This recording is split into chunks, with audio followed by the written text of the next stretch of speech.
Olá! Hoje, como sempre, o nosso começo básico, não é? Lembro que a química era aquela ciência que estuda a matéria. E essa matéria era formada por átomos. Hoje nós vamos abordar aspectos quantitativos desse átomo, começando pela massa do átomo. Vamos imaginar uma situação. Dê uma olhadinha na tela. Então, se eu pudesse, não é, pegar um átomo com a mão, colocar numa balança, não é, e colocar lá um pezinho, eu teria a massa do átomo. Mas é possível pegar um átomo, colocar na balança e achar essa massa dele dessa forma? É claro que não, né? Isso é uma situação hipotética. Eu não tenho como pegar um átomo, colocar na balança e pôr um pezinho do lado. Mas essa ideia é que me interessa. Quando você vai expressar a massa, por exemplo, de um elefante, você usa a unidade tonelada. Massa de uma pessoa, você usa quilograma. E para o átomo, nós precisamos criar uma unidade para expressar a massa do átomo. Então, a necessidade de expressar a massa do átomo, ter uma unidade para isso, fez os químicos pensarem, bom, nós precisamos de um padrão, de um referencial. Existe um referencial, por exemplo, quilograma. Então, você sobe lá na balança e fala, olha, eu peso 60 quilogramas. Então, é 60 vezes mais que 1 quilograma. Tem esse referencial. Nós precisamos, na química, de um referencial. Bom, se escolheu o carbono 12 para tirar esse referencial, um dos átomos mais estáveis que nós temos. Então, olha o que eles fizeram com o átomo. É lógico que é uma situação também hipotética, não é impossível fatiar um átomo. Mas se fosse possível, fatiaríamos o átomo de carbono em 12 pedacinhos. E esse 1/12 do carbono 12, desse isótopo 12 do carbono, seria o nosso referencial de massa, chamado de 1U. Então, a química estuda a matéria é formada por átomos. Para se expressar a massa desse átomo, criamos um novo referencial de massa próprio para essas coisas bem pequenas, átomos, moléculas, que é o U. Tendo esse referencial, a gente pode então calcular a massa atômica. É lógico que isso nós fizemos aí, ninguém fatiou o átomo, ninguém colocou o átomo na balança. Na verdade, essa massa atômica é determinada experimentalmente no aparelho espectrômetro de massa. Isso foi feito para você entender de onde veio o U, que é a unidade que nós vamos usar. Então, o que é massa atômica, que vai ser sempre dada no seu vestibular para você trabalhar com esses dados? Olhe para a tela. Massa atômica é a massa de um único átomo, expressa então nessa nova unidade que é o U. Isso sempre será dado no seu vestibular, você não precisa saber de cor nenhuma. E você tem aí na tela alguns exemplos. Carbono 12U, oxigênio 16U. Então, isso vai ser dado sempre no vestibular. Agora, como é que seriam para moléculas, né? A gente lembra que a química estuda a matéria é formada por esses átomos se unem e formam as moléculas. Como é que seria então a massa de uma molécula?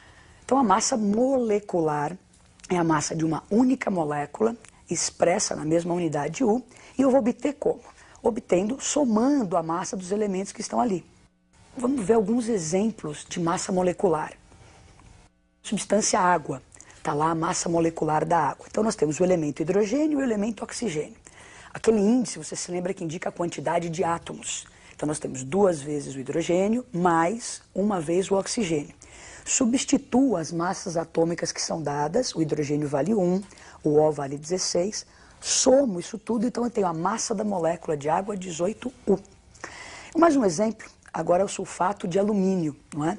Então você tem aí 3 elementos, alumínio, enxofre e oxigênio. Então para eu achar a massa da molécula, vamos somar a massa dos 3. Então lembra dos índices, 2 alumínios, esse 3 fora do parênteses multiplica o que está dentro do parênteses, então tem lá 1 enxofre vezes 3 enxofres, 3 vezes 4, 12 oxigênios. Substitui as massas atômicas, totaliza isso e dá lá 342U. Então você acabou de calcular a massa molecular do sulfato de alumínio. Agora essas massas expressas em U, será que elas, assim, no meu dia a dia, vou a um laboratório, vou trabalhar com água, com sulfato de alumínio, eu consigo mensurar 18U de água? Então os químicos fazem lá uma receitinha. 18U de água. Não é possível, porque é a massa de uma única molécula. Isso não é mensurável. Então nós temos um problema. Temos massas de átomos, massas de moléculas expressas nessa unidade própria para isso que é o U. Só que essa unidade não é mensurável, não dá para eu trabalhar com ela no meu dia a dia. E se você pensar em você fazendo um alimento na sua casa, vou fazer uma torta, então eu preciso de quantidade de farinha que eu possa medir, não em quantidades hipotéticas. Então 18U não é possível medir. Então os químicos têm um problema. Daí eles analisando, observando aí a natureza, olha o que eles viram aí, uma criança, não é? Dá uma olhadinha na menina lá, animada, comendo aqueles confeitos de chocolate, não é? E você nunca põe um confeito só na boca, né? Tá a menina animada, vários. Aquele quando você come pipoca e tal. Vários para você sentir o gosto, não é? Os químicos olharam essa cena e falaram, nossa, que interessante. Aquele confeito é pequenininho. E para tornar a coisa mensurável, para sentir bem o sabor, a gente coloca vários lá na boca. Então a ideia foi a seguinte, átomos, moléculas, são coisas bem pequenininhas. Então para a gente tornar isso mensurável, vamos pegar um monte bem grandão. Então, essa necessidade de tornar as coisas mensuráveis faz surgir o mol, não é? Então, o que é esse mol para nós na química? É uma quantidade absurdamente grande de partículas que eu vou pegar para tornar as coisas mensuráveis. Dá uma olhadinha na tela.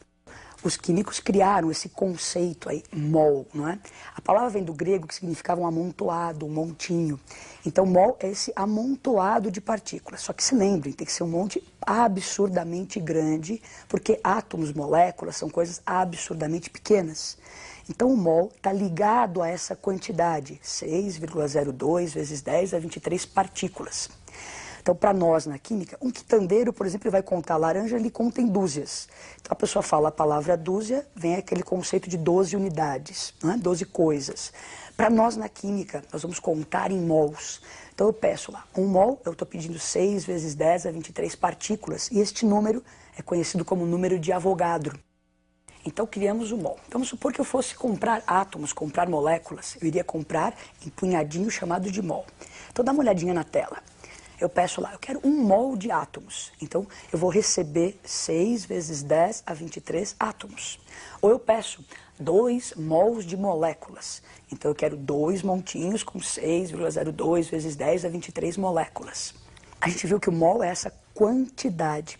No sistema internacional, existe uma grandeza chamada quantidade de matéria. Então, existe um sistema, dentro dele existe matéria. E se eu quiser medir a quantidade de matéria, a unidade que nós vamos usar é justamente o mol. Então, no sistema internacional, mol expressa quantidade de matéria. Vamos fixar bem isso na tela. Olha lá, mol é a unidade que o sistema internacional expressa a quantidade de matéria que tem um sistema. Como o mol vai nos ajudar a entender bem essas coisas, né? Os químicos precisam de quantidades mensuráveis. Vou ao laboratório, vou medir coisas. Só que eu preciso medir e saber o que eu estou medindo. E o mol faz esse papel, não é? Ele me ajuda a misturar, a relacionar quantidade com uma certa massa. Lembra que nós tínhamos aquela massa em U, que a gente disse que não era mensurável? Daí criamos o mol. Agora nós vamos misturar isso tudo. Vamos ver o que salada que deu. Você tem aí o elemento cálcio, não é? Cuja massa atômica era 40U, a massa de um único átomo, que não era mensurável. Então a ideia era pegar um amontoado bem grande de átomos, nesse caso aí 1 mol de átomos, e aparece uma massa registrada na balança. Se você perceber, a massa está lá 40 gramas por mol. Então, massa molar é a massa de 1 mol. Você vê que essa massa molar, a massa de 1 mol, ela é numericamente igual à massa atômica. Então aquela tabela que nós tínhamos em U, é só eu tirar o U e pôr gramas. É lógico que fisicamente mudou tudo. Antes era um único átomo, agora nós temos 1 mol de átomos. Então o mol faz essa ponte, olha, relaciona quantidade de partículas com a massa. Vamos resumir isso e ter uma certeza com relação a essas unidades. Mol, átomos, massa. Dê uma olhadinha na tela. Então eu tenho certeza para qualquer elemento. Nós acabamos de ver o exemplo do cálcio. Mas para qualquer elemento químico, se eu pedir 1 mol de átomos, eu vou receber um montinho com 6 vezes 10 a 23 átomos, o que equivale à sua massa molar. Não é? Agora, vamos ver como é que fica para moléculas. Falamos do elemento cálcio. E para moléculas, vamos pegar como exemplo a água. A molécula de água tem uma massa molecular que é 18U. A mesma história do cálcio, não é mensurável. Então colocamos na balança, agora eu estou contando moléculas. Então 6 vezes 10 a 23 moléculas de água. E veja lá a massa molar, a massa de 1 mol de moléculas. Numericamente igual, nesse caso, à massa molecular. Então aquela que eu acho em U, eu tiro o U e passo para gramas, deixei de ter uma quantidade que não era mensurável e passo a ter então agora uma quantidade mensurável. Vamos resumir então. Já vimos para átomos, como é que fica para moléculas agora essa relação? Eu tenho certeza, se eu pegar 1 mol de moléculas, eu estaria pegando 6,02 vezes 10 a 23 moléculas, o que equivale ao que é chamado de massa molar, expressa sempre em gramas por mol. Vamos ver o que pode acontecer agora com alguns gases em algumas situações, não é? Então, nós estamos falando de mol, de quantidade. Vamos pensar na quantidade de gás. Vamos dar uma olhadinha nesse desenho muito bonitinho aqui, ó. Então nós temos um rapaz na praia, então ao nível do mar, a pressão atmosférica 1 atm, dentro de uma câmara frigorífica a 0 graus, ele está segurando uma bexiguinha para passar o seu calor, tem lá 1 mol de um gás. Então eu tenho 1 mol de um gás a 0 graus a 1 atmosfera.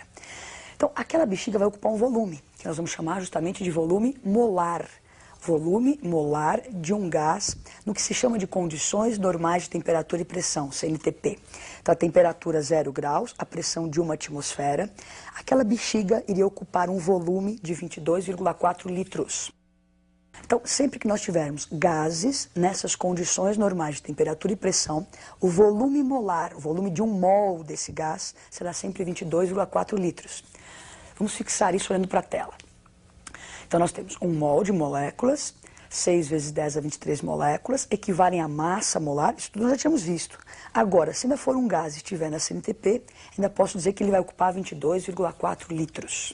Bom, então nós damos uma olhada nessa coisa de quantidade que é mol. Vamos fazer um exercício para ver se a gente aprendeu a relacionar essas quantidades, essas unidades, mol, átomos, moléculas, gramas. Vamos ler o exercício. Então no exercício diz assim, quantas moléculas de butano existem em um isqueiro contendo 5,8 gramas dessa substância? Se você observar nos dados, não é? Ele coloca o número de Avogadro 6 vezes 10 a 23. Sempre olhe no seu vestibular que ele pode dar arredondando 6, 10 a 23 ou usar o 0,2. Habitualmente não se usa o 0,2, então fique atento a esse detalhe aí. E as massas do carbono e hidrogênio. Então vamos lá para a resolução. A nossa dúvida, não é proposta, ele quer saber quantas moléculas existem em 5,8 gramas. Eu vou precisar, antes de resolver essa dúvida, calcular a massa molar do butano. Então temos aí para calcular a massa molar, você se lembra que a gente tem que somar, não é? Então 4 vezes o carbono, 10 vezes o hidrogênio, dá uma massa que é 58 gramas por mol. Então, a nossa dúvida era quantas moléculas em 5,8 gramas. Agora vem com a nossa certeza, aquilo que nós acabamos de aprender. Na química, se eu pegar um amontoado de 6 vezes 10 a 23 moléculas, então moléculas embaixo de molécula, isso equivale à massa molar, que é 58 gramas no caso dessa substância. Então, a dúvida, a certeza, multiplicamos incluso comparando essas coisas e encontramos então 6 vezes 10 a 22 moléculas. Bom, essa matéria, é bom que fique claro que você tem que treinar bastante, fazer exercícios, não é? Encarar os exercícios como transformações de unidades, que nem aí ele me deu massa, queria saber moléculas, saber bem aquelas relações, ler com atenção, dúvida comparado com a certeza e boa sorte. Até a próxima.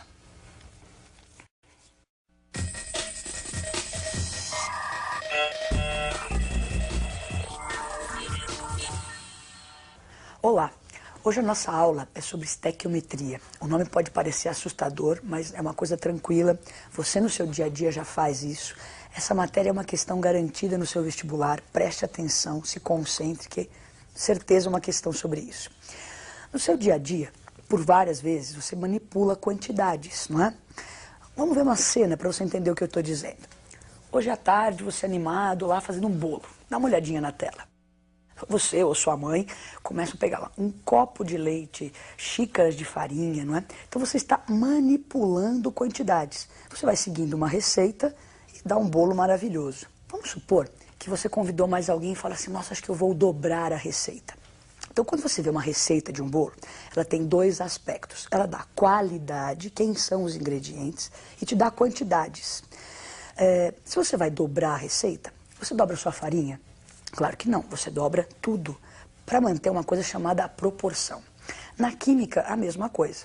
Um químico é como sua mãe ou você fazendo um bolo. Nós vamos ao laboratório e vamos manipular a matéria. Vamos manipular quantidades, não é? Então essas quantidades têm uma proporção que deve ser seguida. Assim como a sua mãe olha a receita, nós na química precisamos de uma receita. Aonde na química encontra-se essa receita? Na equação química. Dá uma olhadinha na equação como exemplo. Então você olha para uma equação, você vê nitrogênio reagindo com hidrogênio, produzindo amônia. Por enquanto a equação não está balanceada, então eu tenho aí os aspectos qualitativos. Eu sei quem são os reagentes, eu sei quem são os produtos. Então no nosso dia a dia da química, eu vou precisar, muitas vezes durante essas reações, calcular quantidades, assim como sua mãe para o bolo. Então os químicos precisam calcular quantidades. O que é isso, calcular quantidades? É justamente esse nome horrível que você viu aí, estequiometria, cálculo estequiométrico. Então, o que é esse cálculo? Dá uma olhadinha na tela. Então, a estequiometria nada mais é do que você determinar quantidade ou do reagente que é consumido ou do produto que é formado durante a reação. É uma coisa que, assim, não tem como um químico se livrar. Por quê? Nós vamos trabalhar com a matéria, vamos manipular a matéria, reagir, interagir essa matéria. Qualquer cálculo que envolva quantidades dessas substâncias vai ser chamado de cálculo estequiométrico. Então, vamos supor que a sua mãe tem lá a receita de bolo. Ela tem a quantidade de leite e de farinha. Quando ela vai dobrar, ela faz isso rapidamente, essa conta rapidamente, né? Então, ela tem a certeza, ela vai dobrar, ela tem uma pequena dúvida e compara com essa certeza, com esse referencial. Para nós, na química, então, nós dissemos que esse referencial vem da equação. Só que para eu ter quantidades, eu preciso ter equação perfeitamente balanceada, como ela está agora na tela. Então eu tenho lá, o nitrogênio reage com o hidrogênio e produz amônia. Com o balanceamento, aparecem esses números que são os coeficientes, não é? Esses coeficientes nos dão uma noção da quantidade que eu vou precisar de cada uma dessas substâncias. Se você olhar a próxima tela, você vai ver que esses coeficientes nos dão a proporção em mols. Então, esse coeficiente 1, ele me dá a proporção. 1 mol de nitrogênio irá reagir com 3 mols de hidrogênio e irá produzir 2 mols de amônia. Então, você vê, nós já aprendemos na outra aula, na aula anterior, que 1 mol, ele equivale a uma certa quantidade. E quando eu tenho mol, dá para relacionar com outras quantidades. Vamos lembrar um pouquinho da aula anterior, então. Olha na tela. Quando você faz o balanceamento e você tem a certeza em mols, é bom que você se lembre que aquele mol é uma quantidade, mas que eu também posso relacionar com um certo número de moléculas, com a massa molar, e que se for um gás, com um certo volume, que é o 22,4 litros. Então, ter o mol no balanceamento, indiretamente, é ter moléculas, é ter massa, é ter volume. Vamos relembrar o que a gente já contou agora. Cálculo estequiométrico é esse cálculo de quantidades.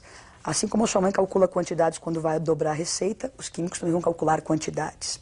Então nós precisamos de uma receita que tenha qualidade e quantidade. Para nós, na química, essa receita é a própria equação balanceada. Então sempre que você ler um exercício e ele questionar quantidades das substâncias, você vai precisar ter a equação da reação dessas substâncias perfeitamente balanceada e organizar a sua dúvida usando essa própria equação. Então, a nossa certeza, a nossa receita na química está na equação. Vamos fazer um exemplo agora? Então, vamos fazer alguns exercícios, na verdade, para treinar esse cálculo estequiométrico, que é uma coisa importante. Não se esqueça. Então, vamos pegar o primeiro exercício. Quantos mols de N2 são necessários para produzir 5 mols de NH3? Então, olha só, eu estou questionando quantidades, mols de N2 e mols de NH3. Para resolver, então eu preciso primeiro da equação. Então está ali a equação perfeitamente balanceada. E se lembre, vamos pegar a dúvida primeiro. Então o exercício perguntava, quantos mols de N2? Você vai montar o problema embaixo da equação. Você usa a equação para resolver o problema. Então N2, coloquei embaixo X mols. Quantos de N2 para produzir os 5 de NH3? Então embaixo do NH3 estão lá os 5 mols. Agora, essa é a minha dúvida. Eu preciso compará-la com a certeza. Aonde nós químicos vamos buscar essa certeza? No balanceamento da equação. Então agora aparece a certeza sempre dada em mols. Então, ali 1 de N2, 1 mol de N2 produz 2 mols de amônia. Então eu tenho a certeza, a dúvida, multiplicamos em cruz e temos lá 2,5 mols de N2. Isso foi um pequeno exemplo, leve. Agora nós vamos fazer outros exemplos. Esse primeiro nós relacionamos mols. Vamos misturar agora massa, volume. Então vamos fazer outros exemplos. Mais um exercício para você. Então, quantos gramas de amônia serão produzidas a partir de 12 gramas de H2? Ele tem como dado já nesse exercício as massas molares do hidrogênio e da amônia. Então, olha lá, gramas de amônia deu grama de H2. Então, agora nós vamos tratar de massa. Vamos para a resolução. Então, a mesma equação, né, nós estamos trabalhando com a mesma ainda. Então, agora a nossa dúvida era quantos gramas de amônia, então embaixo de amônia X gramas, serão produzidas quando eu consumir 12 gramas de hidrogênio. Então, estão lá as 12 gramas do hidrogênio embaixo do hidrogênio. Você vê que eu não dou nenhuma quantidade, não perguntei nada do N2, ele não participa do cálculo. Então agora está minha dúvida em gramas. E a gente diz que tem que procurar comparar a dúvida com a certeza. A certeza está no balanceamento. Só que o balanceamento dá certeza em mols. Então, como é que eu posso expressar mols em gramas? Com a massa molar. Então ali de H2 eu tenho 3 mols. Então eu vou precisar, a massa molar já foi dada, era 2 gramas. 3 mols, 3 vezes 2 gramas. Então nós estamos expressando mol em gramas. No caso da amônia, 2 mols, 2 vezes 17 gramas. Multiplicamos em cruz, e daí você tem a resposta: 34 gramas de amônia. Você acabou de ver um exercício em que as relações trabalhavam com a massa. Então lembra, dúvida, certeza, estava em mols, eu transformei mol em gramas. Então você tem que criar uma metodologia para resolver os exercícios. Ler com atenção, ter a equação perfeitamente balanceada, pegar os dados do problema, encaixar embaixo da equação das substâncias que estão sendo tratadas, comparar aquela dúvida com a certeza. Se a certeza não for em mol, é isso que nós fizemos, transformem o mol na unidade que for necessária. Nós vamos fazer mais 2 exercícios. Então, vamos ao exercício. Leia a tela comigo. Uma das maneiras de impedir que o SO2, você se lembra, óxido de enxofre, que ele seja liberado para a atmosfera, é tratá-lo previamente com óxido de magnésio em presença de ar, como equacionado a seguir. Então, no exercício ele dá já pronto para a gente aí as massas molares do óxido de magnésio, que é o MgO, e do dióxido de enxofre, que é o SO2. Então, tem as massas molares dadas. Vamos para a equação. Então, na equação, você observa o óxido de magnésio reagindo com dióxido de enxofre, presença de ar, formaria então sulfato de magnésio. Então nós estaremos retirando o SO2, impedindo que o SO2 fosse lançado no ar. Agora ele quer saber o seguinte: quantas toneladas de óxido de magnésio são consumidas no tratamento de 9,6 vezes 10 a terceira toneladas de SO2? Então, resumindo, ele dá toneladas de SO2 que serão lançadas possivelmente numa indústria e quer saber quantas toneladas de óxido de magnésio ele vai precisar para reagir com o SO2. A minha dúvida, não é? Quantas toneladas do MgO para reagir com 9,6 dessa terceira toneladas de SO2.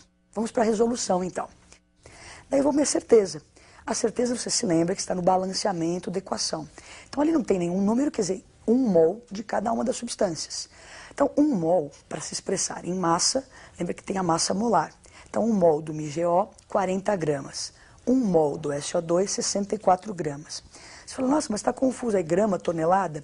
Aí a proporção se mantém, eu posso calcular dessa forma que o resultado será o mesmo, a proporção entre as massas vai se manter. Se você transformar, vai dar a mesma coisa. Então, multiplicando em cruz, nós vamos encontrar a resposta, que dá lá, ó, 6 vezes 10 a terceira toneladas de óxido de magnésio, resposta letra D. Agora nós vamos fazer mais um exercício. Essa matéria, como já dissemos, é extremamente importante, tem que se treinar, fazer exercícios. Há uma gama muito grande de possibilidades, então só o treino vai te dar essa segurança para fazer bem a sua prova no vestibular. Então, mais um exercício. Combustível e importante reagente na obtenção da amônia e de compostos orgânicos saturados, o hidrogênio pode ser obtido por essa reação. Então você tem NaH, que é o hidreto de sódio, reage com água, formaria o hidróxido de sódio, que é o NaOH, e o gás hidrogênio, que é aí que nós estamos questionando, que é um importante combustível. A pergunta: quantos litros deste gás, nas condições ambiente, podem ser obtidos pela hidrólise de 60 gramas de hidreto de sódio? Então você já tem a equação, ela já está balanceada, e tem os dados do exercício, né? Volume molar, você vê que nós não estamos na CNTP. Então, nessas condições que ele diz ambiente, ele nos dá o volume molar, que é 24,5 litros por mol. E também já temos a massa molar do NaH, do hidreto de sódio, 24 gramas por mol, e as alternativas. Então, vamos lá. Primeira coisa para resolver o exercício. A equação, nós já temos, ela já está balanceada. Você copia a equação. Vamos ler o exercício, pega-se os dados e encaixa embaixo da equação. Então ele queria saber quantos litros do gás seriam produzidos se eu partir de 60 gramas do hidreto. Então lá, X litros, 60 gramas. Agora aquela coisa, a dúvida, vou comparar com a certeza. De novo, aí no balanceamento não aparece nada, eu subentendo 1 mol de cada substância. Então 1 mol do hidreto, eu tenho que expressá-lo em gramas, porque a minha dúvida está em gramas. Então, o mol, a massa molar do hidreto, era 24. Do outro lado, a minha dúvida está em litros. Então, eu vou expressar o mol em litros. E o mol desse gás nas condições ambientes, 24,5 litros. Multiplicamos em cruz, encontramos a resposta, 61,2 litros de gás hidrogênio. Então, você viu vários exercícios, né? Há uma gama muito grande, já falei várias vezes para você treinar essa matéria, ela é extremamente importante. Então, o que era cálculo estequiométrico? Ler um exercício, pedir o cálculo de quantidades de substâncias que participam de uma reação, isso é estequiometria.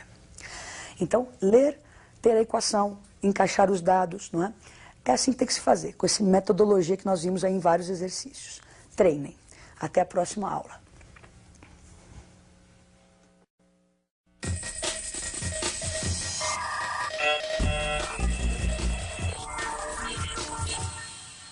Olá! Lembra do nosso velho começo, não é? A química, aquela ciência que estuda a matéria era formada por átomos, e nós vimos que esses átomos na natureza estão combinados através das ligações, buscando maior estabilidade. Então nós aprendemos ligação iônica, covalente. Lembrando da ligação iônica, nós tínhamos lá um metal, um não metal, alguém com vontade de doar elétrons, alguém com vontade de receber. Quando havia essa troca de elétrons, surgiam as cargas, não é? Os íons, partículas com carga. Nós vamos falar um pouquinho sobre essas cargas. Vamos dar uma olhadinha na tela. Então tá lá, olha, NaCl, o Na tem uma carga positiva mais 1, o Cl negativa menos 1. Então deu, recebeu. Essa carga, a partir de agora, nós podemos chamá-la de número de oxidação, ou carinhosamente de NOx. Então NOx, ou número de oxidação, é essa carga que surge quando os elementos estão combinados.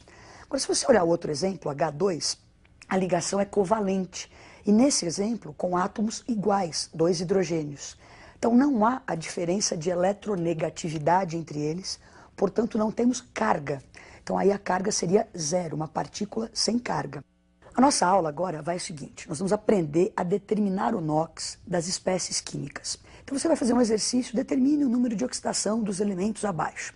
Você pode ter 3 tipos de espécies químicas. Uma substância simples, uma substância composta ou íons. Então o que nós vamos fazer agora é aprender a determinar a carga, o NOx, dessas 3 coisas. Substância simples, composta e íon. Vamos para a tela e observar essas regrinhas. Regrinhas que você vestibulando tem que saber de cor. A gente costuma brincar, fala que de cor é de coração. Guarde elas no seu coração e na hora do vestibular elas estarão lá. Então olhe para a tela. Regrinhas para determinar o NOx, o número de oxidação. Toda substância simples vai ter carga zero.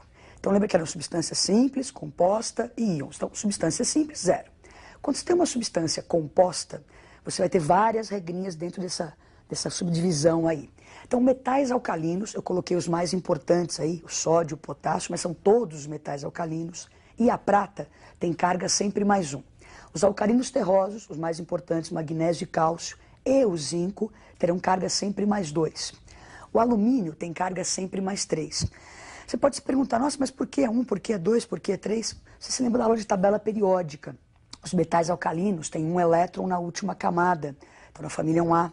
Os alcalinos terrosos têm 2 elétrons na última camada. O alumínio tem 3 elétrons. Sendo metais, gostam de doar o que tem na última camada.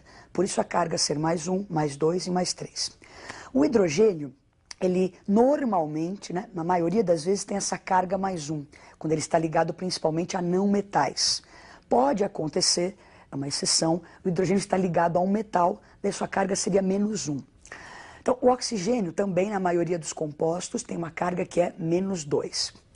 Calcogênios, principalmente o oxigênio e enxofre, e os halogênios, flúor, cloro, bromo e iodo, quando estiverem na ponta direita de uma molécula, presta atenção um pouquinho, olha, nós estamos falando das regras para determinar o NOx. Então, isso daí é uma regrinha. Então, o calcogênios e halogênios, a regra só vale para esses indivíduos quando estiverem na ponta direita.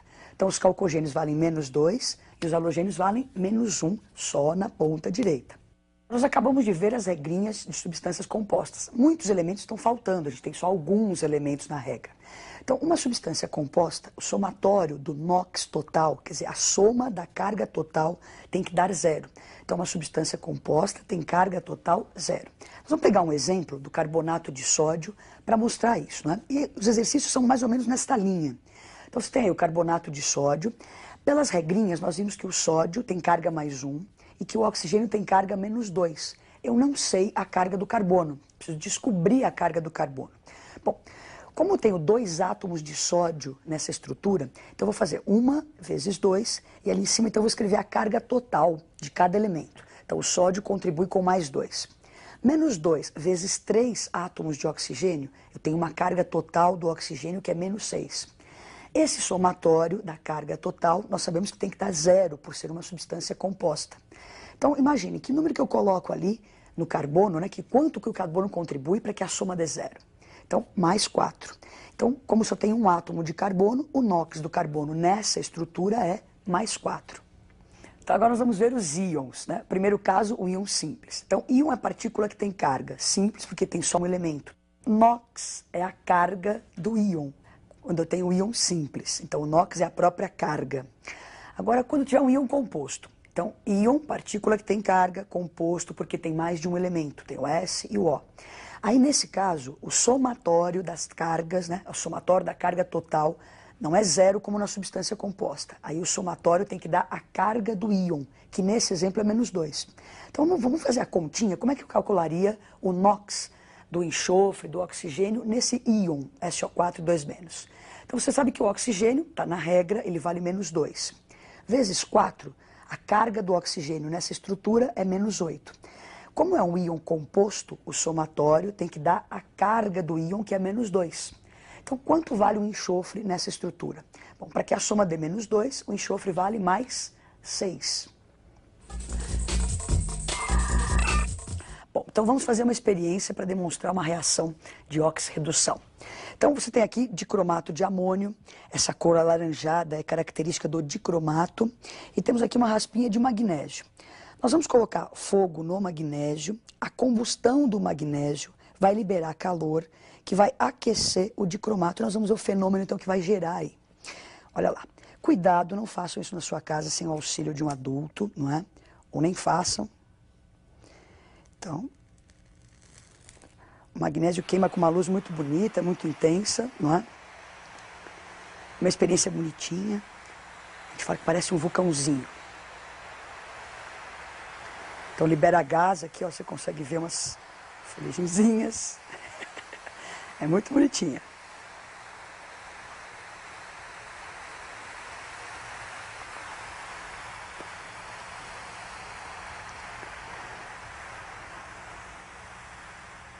Olha só, o importante aqui, deixa eu mostrar para você não pensar que eu estou enganando você, não é?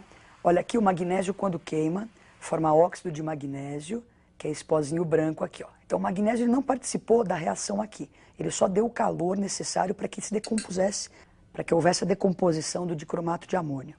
Então olha só, nós tínhamos algo que era laranja e ele ficou verde, não é? Então essa mudança de cor é uma característica que nós vamos comentar daqui a pouquinho. Então olha só, olhem para a tela.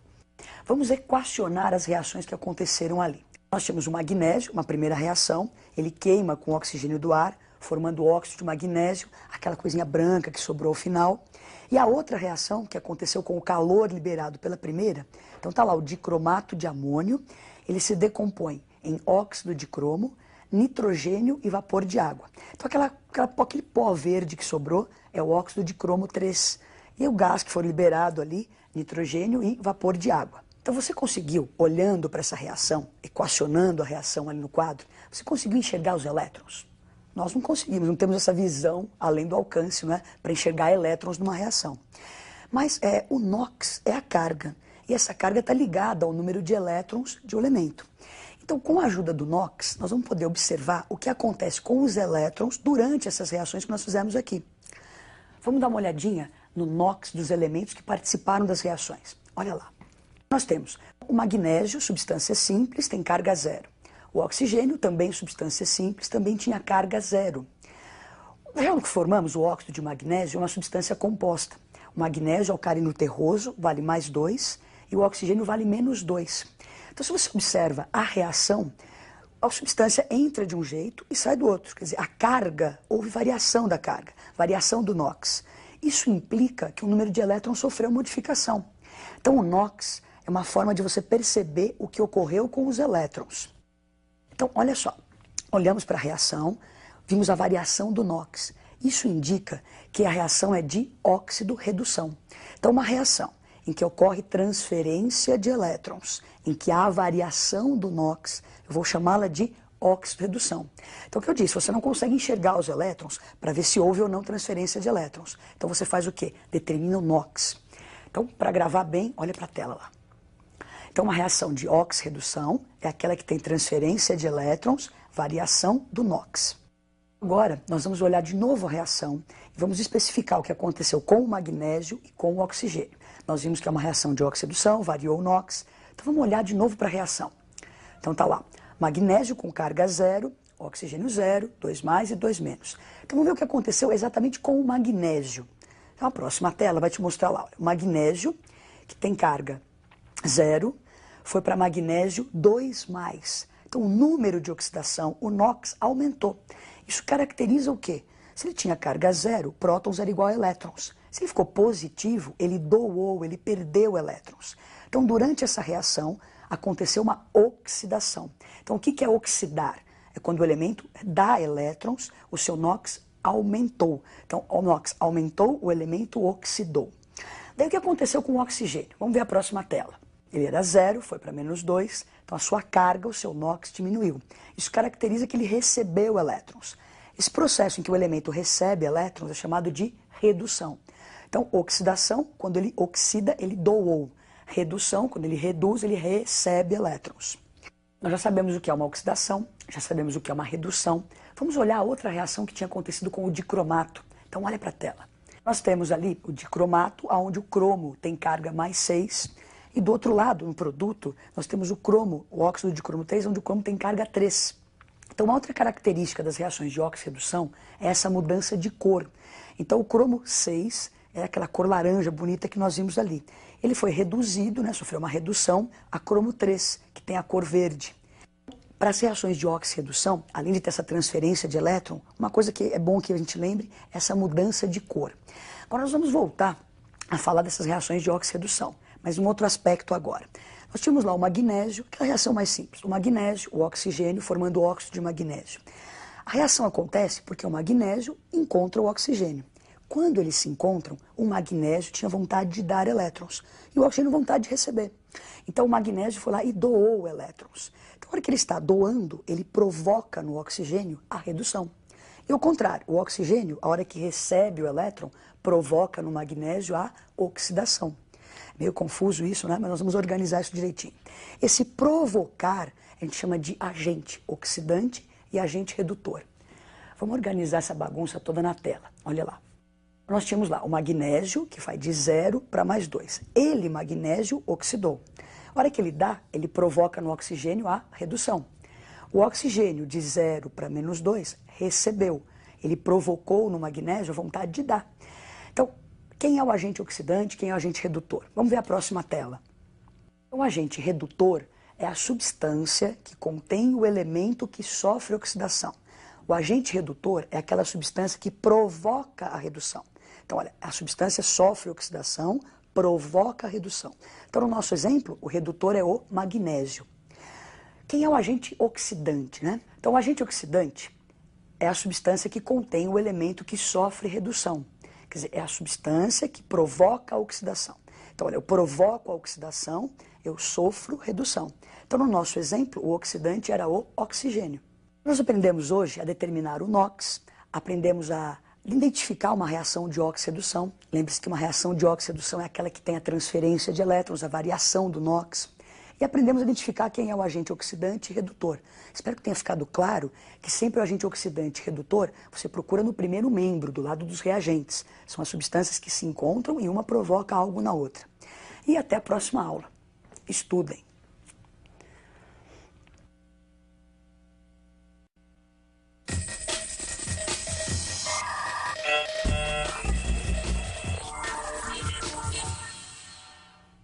Olá!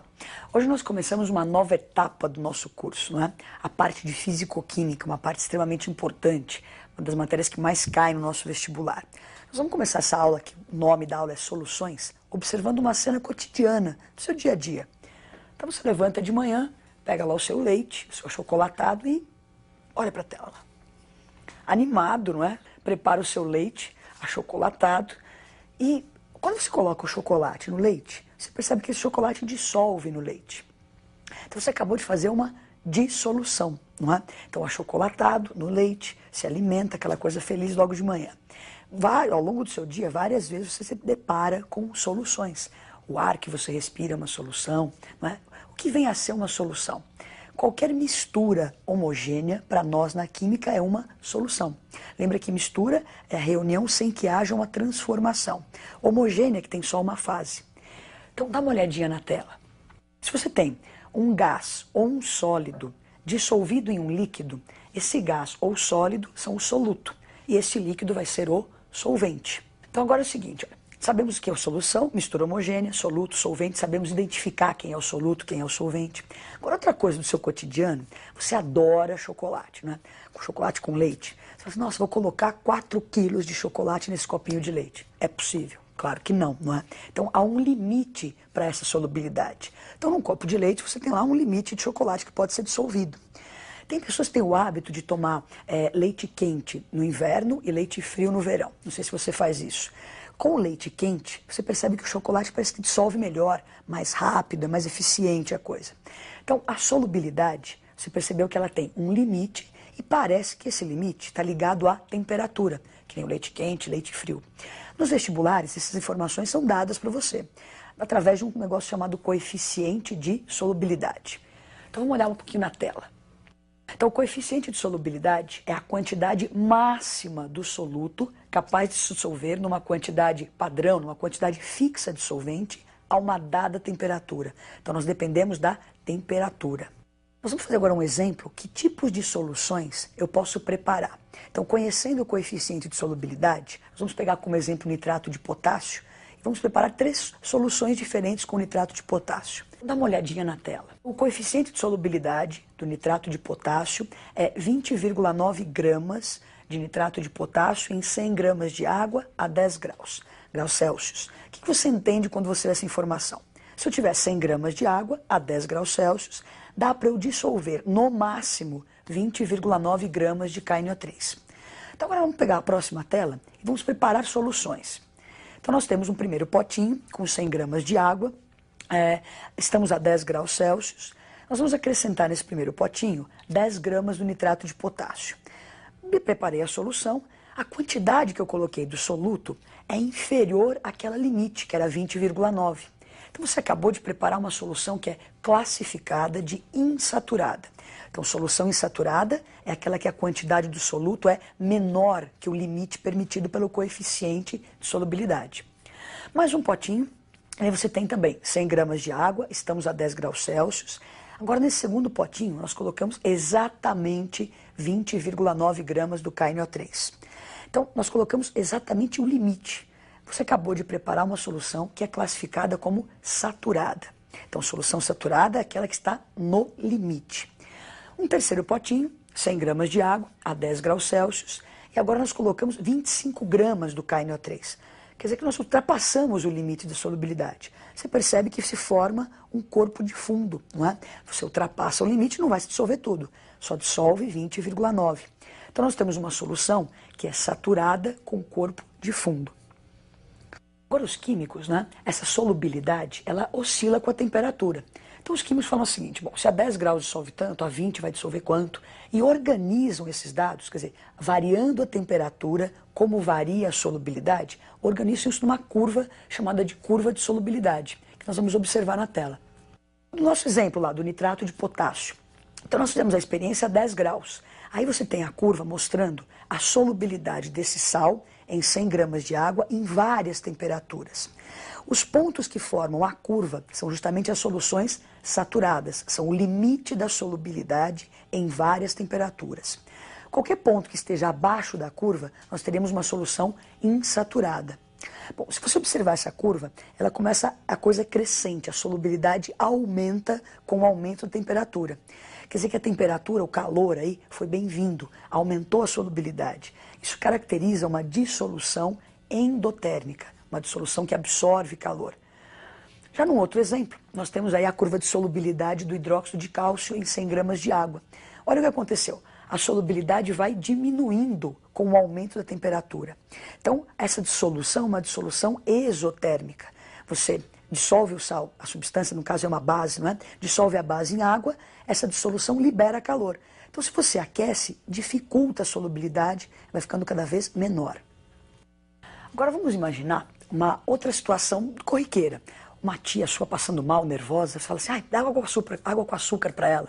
Então você vai lá e você poderia, de repente, por exemplo, num copinho de água, colocar uma única colher de açúcar. Ou colocar 3 colheres de açúcar. Você não sabe, será que é uma, será que é 3? Leva os 2 copinhos para ela. Se a sua tia experimentar esses 2 copinhos, que observação ela vai fazer? Meio nervosa ainda tal, mas ó, esse aqui está mais doce do que o outro. Quando você fala que está mais doce, você faz uma referência à quantidade de açúcar que existia nessa solução. O açúcar é o soluto. Então, quando você fala mais doce, para nós uma linguagem mais técnica, precisa ser mais concentrado. Não é? Então, a concentração das soluções é o que nós vamos falar agora. Então, quando a gente falou do açúcar, nós fazemos uma referência ao soluto na solução. Expressar a concentração é isso, fazer essa referência do quanto tem do soluto na solução. Então, vamos dar uma olhadinha na tela. Concentração de uma solução é você fazer essa relação. Quanto tem do soluto, quantidade do soluto, quantidade da solução. Agora, o que acontece? Não é? De uma quantidade é uma coisa meio vaga. Você pode ter a quantidade expressa em massa, em volume, em mols, né, em quantidade de matéria. Então nós vamos ver agora vários tipos de concentração, onde eu vou mudar essa quantidade, a maneira de expressar a quantidade do soluto e da solução. Então, vamos ver a primeira concentração, que é justamente o título, que a letrinha, lembra, não vai se confundir com física, onde essa letrinha é trabalho na física. Para nós, na química, isso é título. Então, o título é uma maneira de expressar a concentração. Para se calcular o título, você faz a relação entre a massa do soluto e a massa da solução. Lembra que solução é a união de soluto mais solvente. Então, a massa do soluto, ela sempre vai ser menor que a massa da solução. Quando você fizer essa razão, o título fica compreendido, então, entre 0 e 1. Você não tem um título maior do que 1. Outro detalhe, se você divide massa por massa, grama por grama, você não tem unidade. Ele é um número puro adimensional. Bom, como esse título fica muito pequenininho, é hábito se multiplicar ele por 100 e expressá-lo, então, em porcentagem, que seria o título percentual. Bom, agora nós vamos ver uma outra concentração, não é? Que é a concentração em gramas por litro, bem mais importante, mais usada no nosso dia a dia. Então olhem para a tela. Então a concentração em gramas por litro, antigamente nós chamávamos de concentração comum. Hoje em dia tem-se o hábito de chamar a concentração pela unidade dela. Que nem título não tem unidade, tem que ter um nome, então é título. Agora aí concentração em grama por litro. Isso facilita ao aluno, que você não tem que ficar memorizando obrigatoriamente uma fórmula. Você sabe que grama é unidade de massa, litro é unidade de volume. E lembra então que concentração é soluto por solução. Então a formulinha, né, para quem gosta de fórmulas, você está lá, ó, massa do soluto pelo volume da solução. Então se você lembrar grama por litro, você tem a fórmula, massa por volume.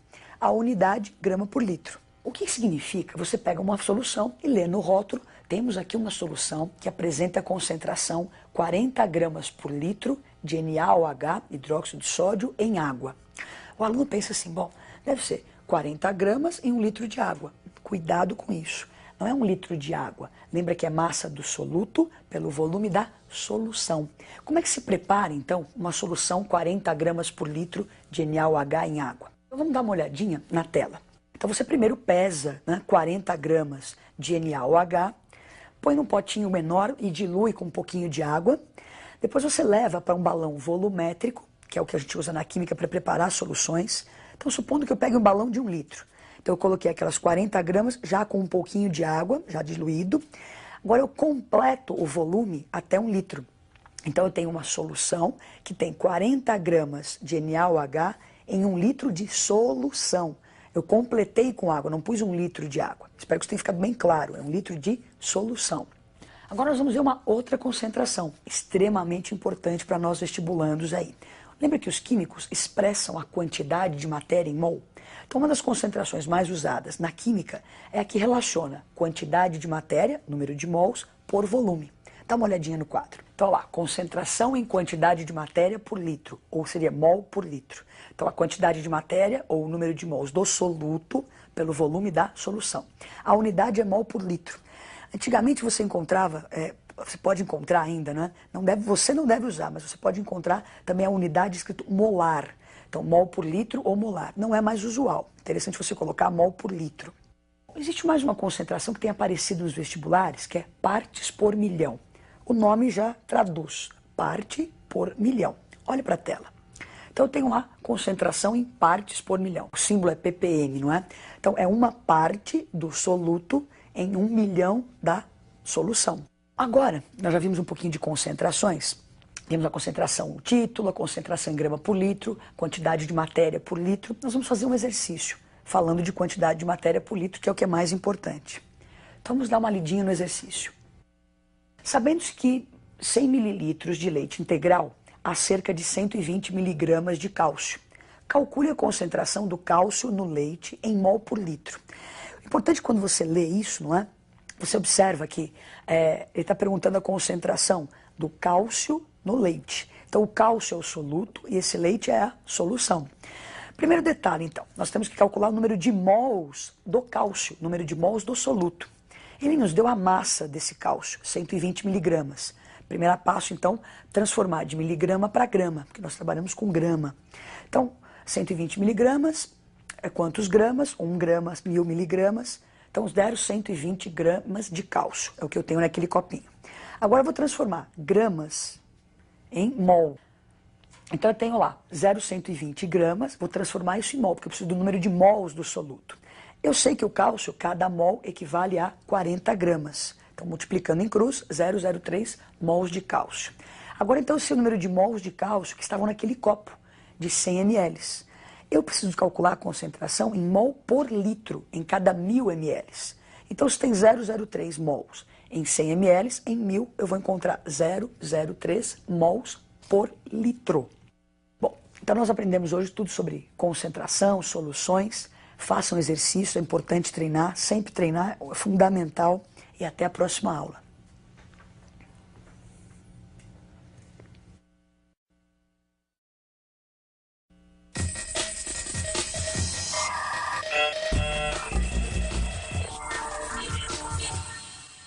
Olá, amiguinhos. Aqui no nosso velho começo, a química, aquela ciência que estuda a matéria e a transformações dessa matéria. Então nós vamos começar comentando nessa aula uma transformação bem importante, cotidiana, maravilhosa. Se você olhar a animação, você vê a pessoa naquele momento sublime do almoço, não é? Então está lá se alimentando, não é? Adquirindo energia.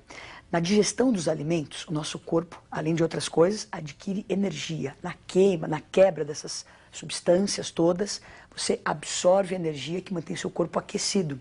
Hoje o nosso tema é justamente essas trocas de calor que podem acontecer nos fenômenos, a termoquímica. Então é a parte da fisicoquímica que vai se preocupar em explicar essas trocas de calor. Bom, então nós temos, estudando termoquímica, 2 tipos de fenômeno. Fenômenos que vão liberar calor, como a digestão de um alimento, e alguns fenômenos que absorvem calor. Dá uma olhadinha na tela. Os 2 tipos de fenômenos que nós vamos estudar são os fenômenos exotérmicos, que são aqueles que liberam calor, e os fenômenos endotérmicos, que são aqueles que absorvem calor. Agora, um sistema, ele tem substâncias ali dentro, moléculas, ligações. Dentro desse sistema, ele vai guardar um pouquinho de energia. Dá uma olhadinha na tela.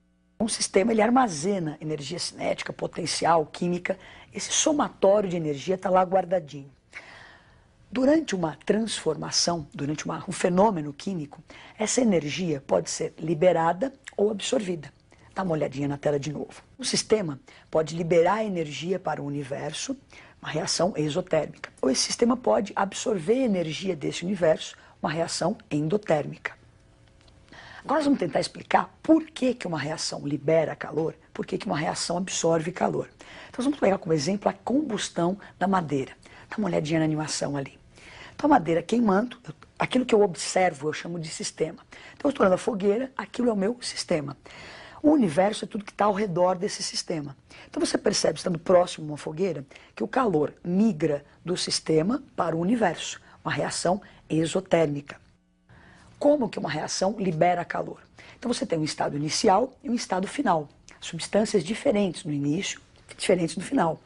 Essas substâncias sendo diferentes, são sistemas diferentes com energias diferentes. Então nós vemos aí a quantidade, como se fosse o pacote de energia dos reagentes. Então no início eu tenho uma quantidade de energia maior que a do final, se você observar os bloquinhos ali. Então a transformação do reagente para o produto, a energia vai diminuir. Os meus reagentes têm mais energia do que os meus produtos.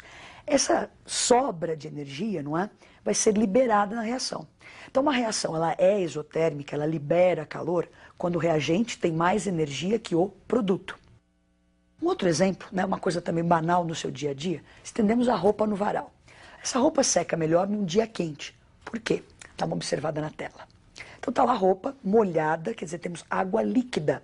Para essa roupa secar, essa água líquida tem que passar para o estado gasoso. Para que isso aconteça, eu preciso de calor. Então o calor migra do universo para o sistema. Então caracterizando uma reação que absorve calor. Por que essa reação absorve calor? Por que é necessário calor? Vamos dar uma olhadinha naqueles bloquinhos. Observe lá. Então, o início, eu tenho lá água líquida no nosso exemplo. Essa água líquida tem uma energia menor que a água gasosa, que é o produto final. Então está faltando energia. Então essa energia precisa ser absorvida, caracterizando então uma reação endotérmica. Bom, então nós observamos quando uma reação é exo, quando uma reação é endo. Então essa diferença de energia que existe entre o início e o final é que faz uma reação liberar ou absorver calor. Agora, essa energia que tem dentro de um sistema, ela vai ter um nome. Então as substâncias têm esse pacotinho de energia. Nós vamos chamar isso de entalpia. Então dá uma olhadinha na tela. Entalpia, representado pela letra H, fácil para você lembrar, não é? Então entalpia, letra H, é o conteúdo energético das substâncias. Tem uma informação muito importante aí. Se a pressão e a temperatura no estado inicial e final desse fenômeno, dessa reação, forem as mesmas, o calor dessa reação ele vai ser medido pela variação de entalpia, pelo ΔH. E é o que vai acontecer no nosso vestibular. Então, o ΔH vai ser uma forma de expressar a variação de entalpia, vai ser uma forma de expressar o calor da reação. Então, entalpia é o conteúdo energético das substâncias. Essa variação de entalpia vai nos dar o calor da reação. Bom, então agora nós vamos ver assim, uma linguagem mais química, reações termoquímicas. A gente falou meio genérico, libera, absorve, tem muito, tem pouco. Como é que isso se traduz na química? Então uma reação exotérmica. Então nós temos aí a reação exotérmica, aquela reação que libera calor. Então nós temos aí o carbono, o oxigênio formando CO2. Isso que está escrito na tela é uma equação termoquímica. Numa equação termoquímica é bem importante o estado físico das substâncias, uma vez que se muda de estado físico, muda a energia da substância. Nesse caso, então, carbono e oxigênio são os nossos reagentes, tem uma certa entalpia. O CO2 é o produto, tem a sua entalpia, a entalpia do produto. Se você observar, nós temos ali mais 94 quilocalorias. Esta energia, este calor, né, expresso aí em quilocalorias, ele é liberado, ele é um produto dessa reação. Então, por que ele foi liberado? Porque a energia do reagente é maior que a energia do produto, como nós já havíamos visto antes. A gente pode melhorar isso, né, colocar um gráfico. Vamos ver a próxima tela. Então lá está a entalpia pelo desenrolar, pelo caminho da reação. Então você observa que o reagente está no patamar acima do produto. O reagente tem uma energia maior que a do produto. A diferença entre o reagente e o produto é o que nós chamamos de ΔH, a variação de entalpia, que para nós vai dar o calor dessa reação. Então ΔH, essa variação, é sempre o final menos o inicial. Para nós, numa reação, é o produto menos o reagente. Nesse caso, quando eu caminho do reagente para o produto, a energia é liberada, eu perco, as substâncias perdem energia. Então o ΔH fica negativo. Dá uma olhadinha, ó, ΔH negativo, quer dizer, entalpia é a energia da substância. Então as substâncias estão perdendo energia, quem está ao redor, o universo está ganhando, ó, o calor é liberado na reação.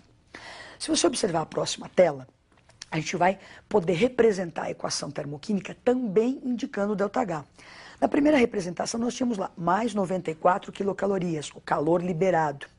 Agora temos a mesma reação, só que o ΔH ficou negativo.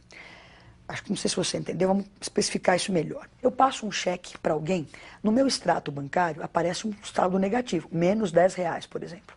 A pessoa onde depositou a conta, aparece lá positivo, mais R$10. O valor não é maior nem menor, é o mesmo valor. Então o ΔH, ele retrata o que acontece com a substância. Então as substâncias perderam energia. Então o ΔH é negativo. O universo ganhou, por isso que o calor era positivo. Então o ΔH retrata o que acontece com as substâncias durante a transformação. Se ele é negativo, as substâncias perdem energia, a reação liberou energia, uma reação exotérmica. Então agora nós vamos para as reações endotérmicas. Então você vê ali, ó, o carbono grafite. Bom, lembrando que a reação endotérmica é aquela que absorve calor, não é? Então nós temos o carbono grafite, o enxofre rômbico. Para que essa reação ocorra, eu preciso, o calor é necessário. Você vê que ele aí está como reagente para que se forme o produto sulfeto de carbono. Normalmente os químicos têm o hábito de expressar o calor ao final da reação. Então nós passamos ele lá para o lado do produto, por isso que ele ficou com um sinal negativo.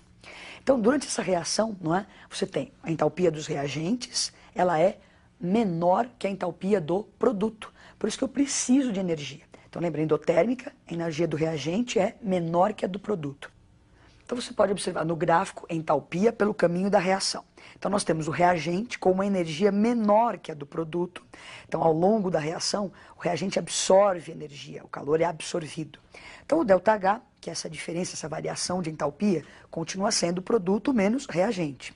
Nesse caso, como a energia é absorvida, o ΔH fica positivo, quer dizer, as substâncias estão ganhando energia.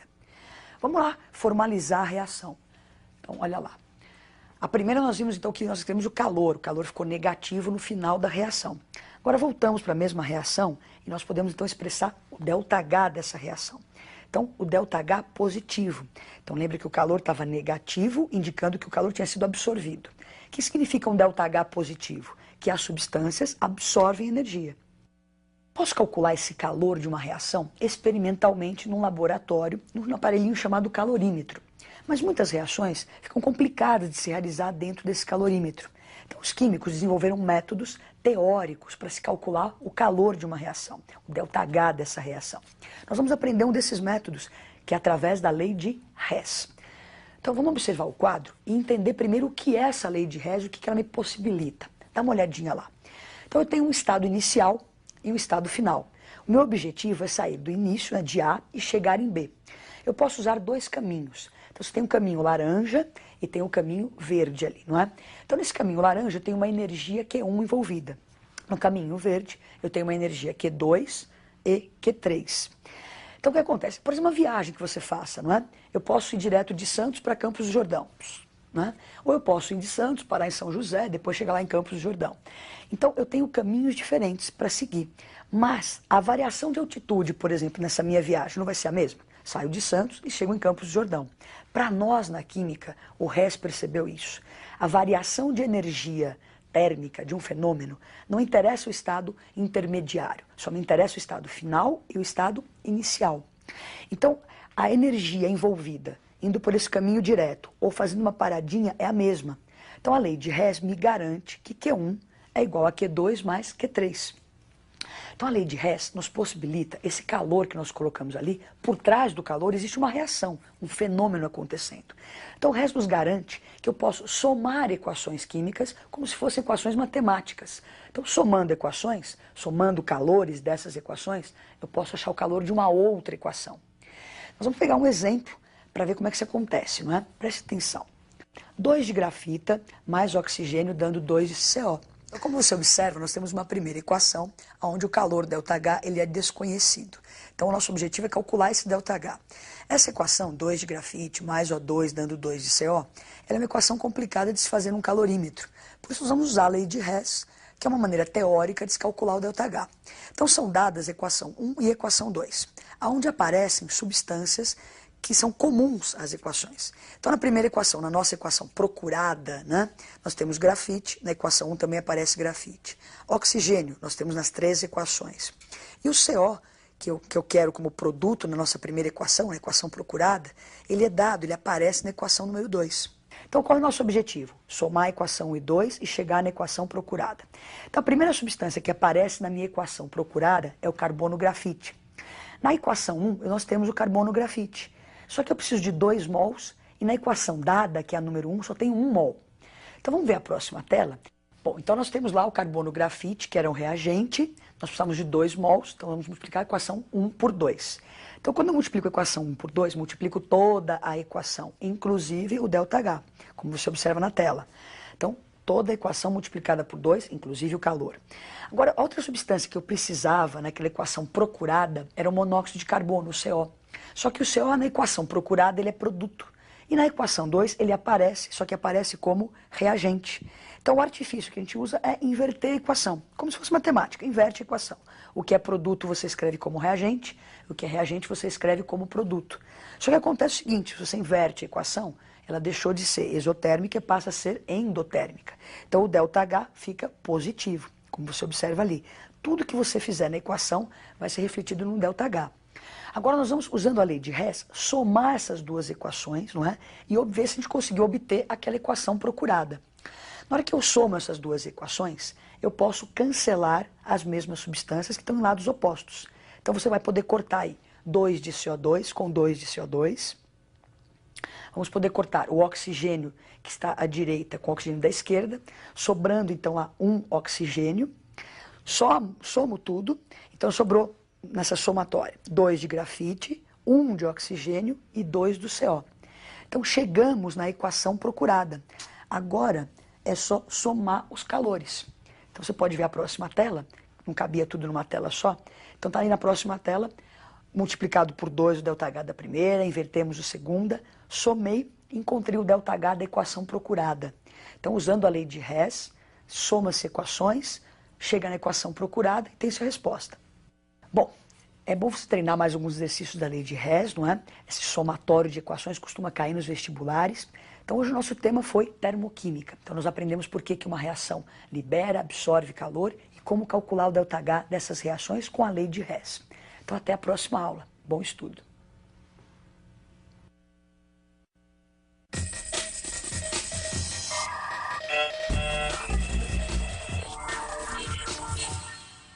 Olá, amiguinhos! Hoje a nossa aula é sobre cinética química, uma matéria bastante interessante. Cinética, rapidez dos fenômenos que acontecem na química.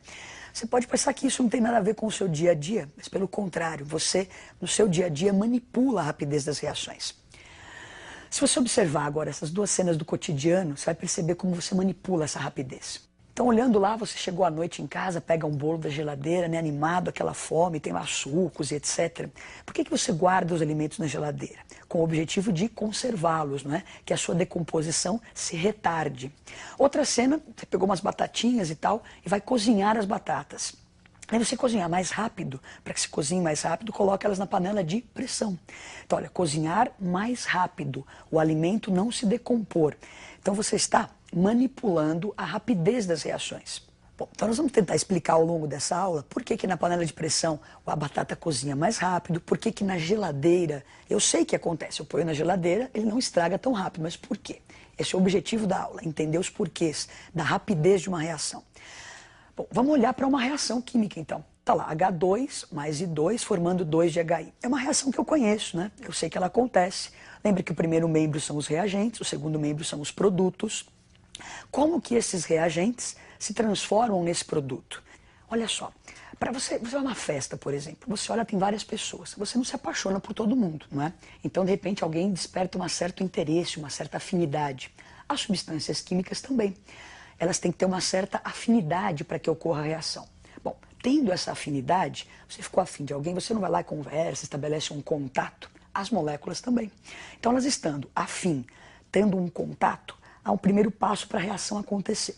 Então, a reação química, para ocorrer, eu preciso de moléculas que tenham afinidade e sejam postas em contato. Uma coisa sem a outra, a reação não acontece. Bom, estando afim, estando em contato, como que eu saio daquele reagente e vou para aquele produto? Vamos olhar a animação.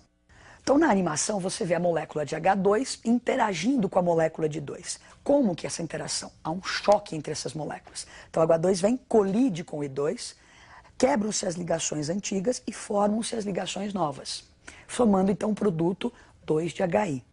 Então você acabou de ver a reação acontecendo ali, não é? Estava o H2, o I2 e essas moléculas colidem.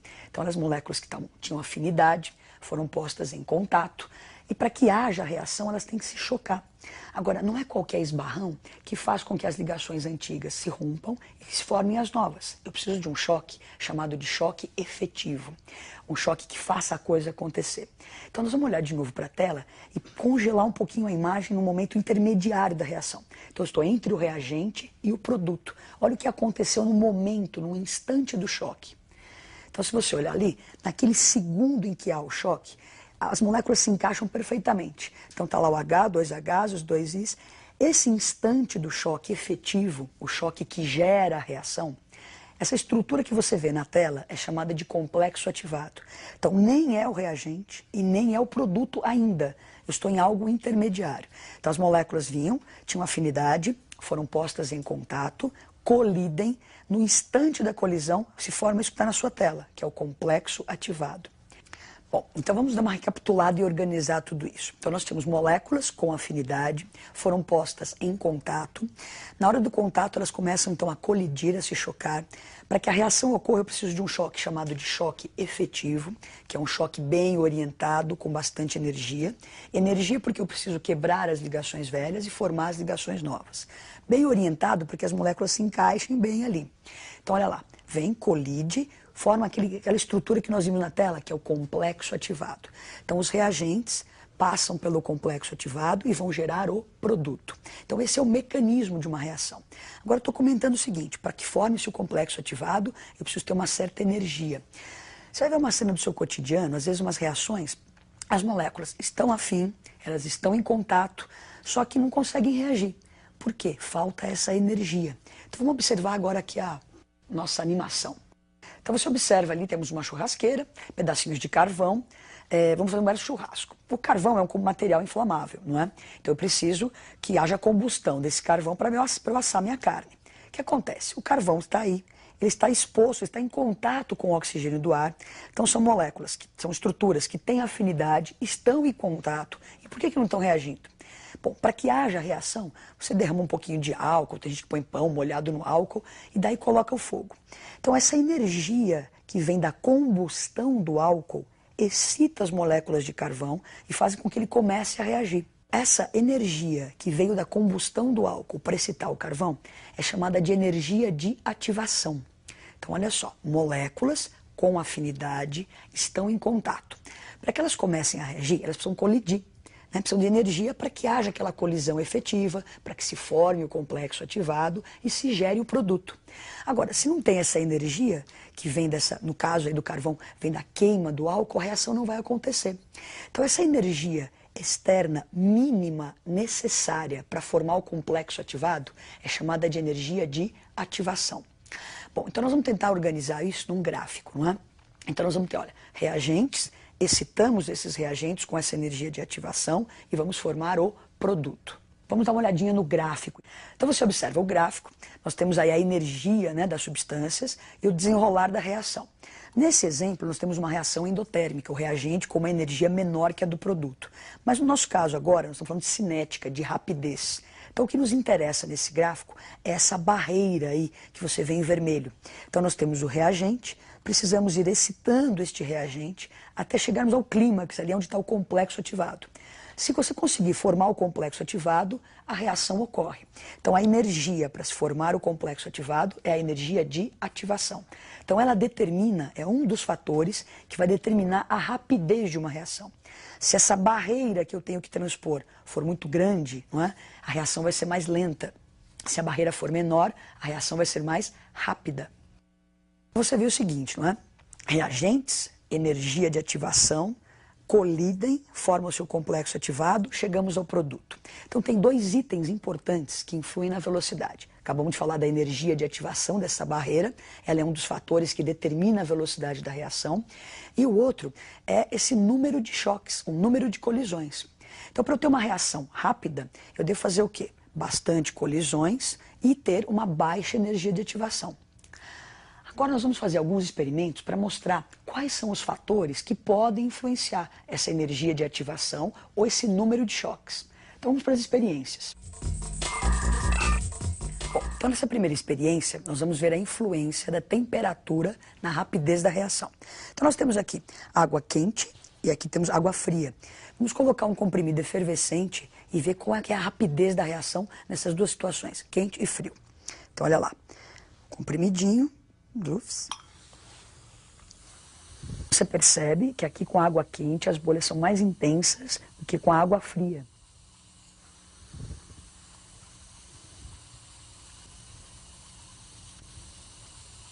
Então, como você percebe, não é? Com a água quente, a efervescência foi muito mais intensa, mais rápida. O comprimido já se dissolveu, enquanto que na água fria tem um restinho de comprimido ainda lá, entrando lá em contato.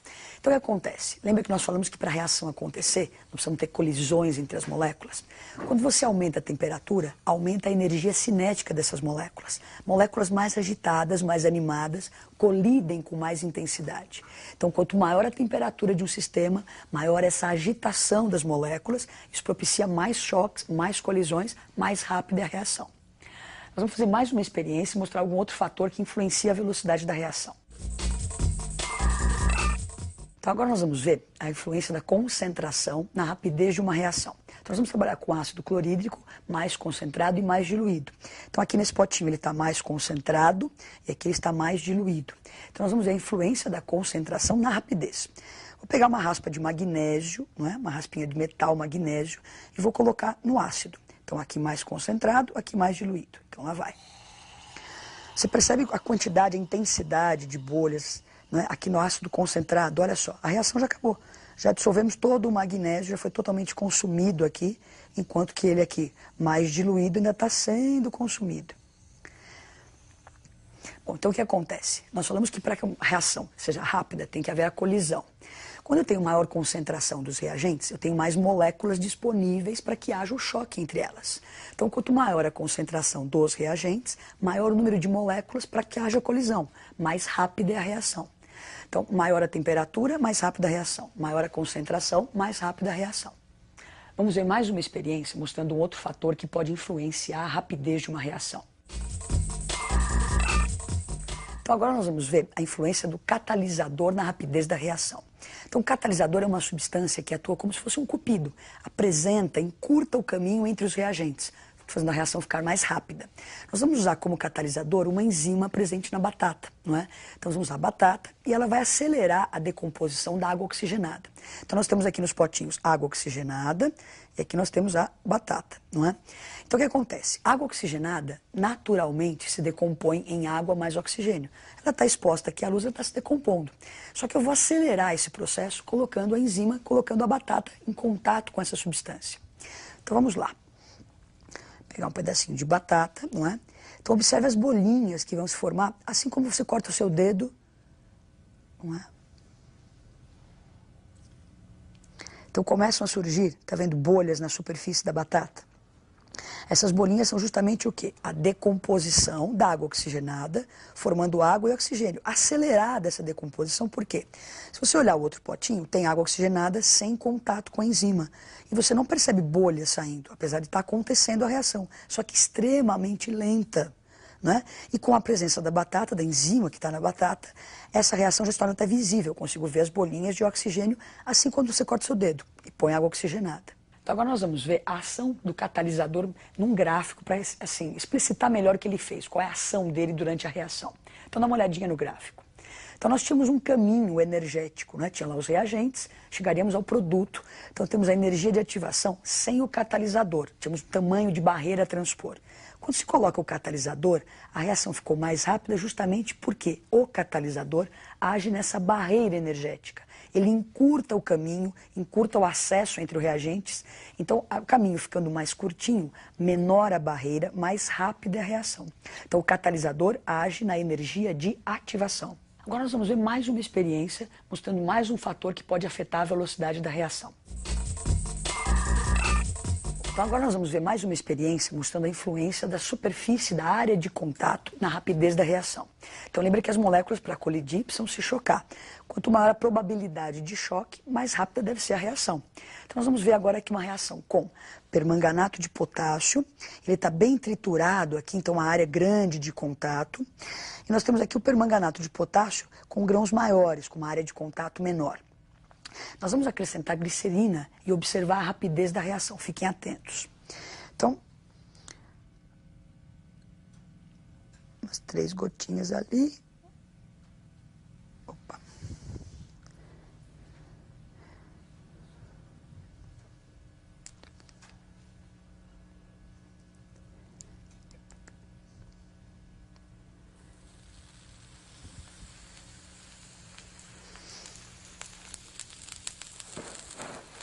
Então você percebe como a intensidade da reação, né, é muito maior, muito mais bonito, inclusive, de você observar com o permanganato em grãos bem pequenininhos. A outra reação acontece, mas muito lentamente. Não é? Então a superfície de contato sendo maior, a reação é muito mais rápida. Então você percebeu que quanto maior a área de contato, maior a probabilidade de choque entre as moléculas, maior a rapidez da reação. Então, se você está trabalhando num laboratório com sólidos, se você triturar esses sólidos, ou você em casa cozinhando batata, se você corta ela em pedaços, ela não cozinha mais rápido. Carne moída não estraga mais rápido. Tudo isso por causa de quê? Dessa superfície, dessa área de contato. Então, maior a área, maior a rapidez da reação. Nós vamos ver agora, então, lá no quadro, quais são, então, os fatores que podem influenciar a rapidez da reação. Então, observem. Então, nós já fizemos experiências agora da superfície de contato. Então, quanto maior a superfície, maior a rapidez. Quanto maior a temperatura, maior a rapidez. Maior a concentração dos reagentes, maior a rapidez. Adiciona um catalisador, a reação fica mais rápida. E ficou faltando pressão, que é complicado trabalhar com gases aqui. Então, a pressão também pode influenciar a rapidez, mas só que para reações com gases. Quanto maior a pressão, maior a colisão entre esses gases, mais rápida será a reação. Então, eu espero que você tenha compreendido por que acontece a reação e quais são os fatores que influem na rapidez da reação. Então, aquela nossa cena inicial, não é? A geladeira, colocando alimentos na geladeira. Você abaixa a temperatura, a reação fica mais lenta.